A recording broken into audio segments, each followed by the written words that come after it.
Subscribe. During a group creative arts therapy session focusing on a receptive visual art intervention, I was showing the teen psychiatric patients a variety of art books on painters from around the world, leaving room for the teens to discuss their thoughts, feelings, and criticisms about any of the paintings. The patients looked through the books and printouts with some interest. However, when they noticed a book on Jean-Michel Basquiat's paintings, they became, as one of the patients put it, alive.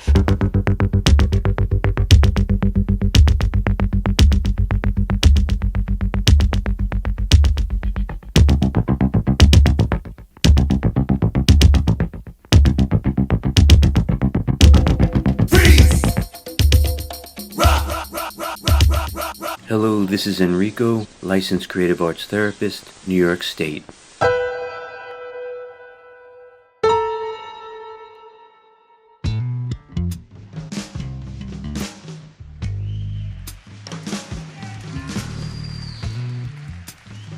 Bright colors, excitement, movement, freedom, self-expression.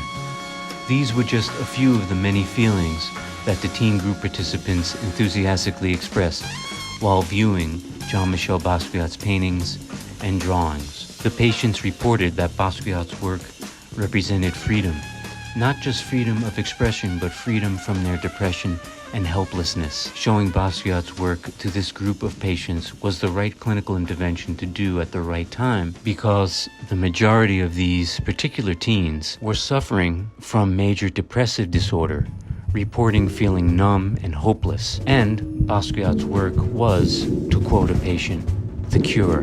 The patients expressed excitement over the fact that Basquiat's work was raw, spontaneous, and unrestricted, consisting of a rough handling of the materials, symbols, figures, words, and phrases, which, as the patients reported, must have meant a great deal to Basquiat personally. Consequently, the teens were inspired to create a large, spontaneous group drawing describing their first-hand experiences with depression. Here, on display, we find the teens' own encyclopedic range of visual and verbal reference depicting their everyday struggles.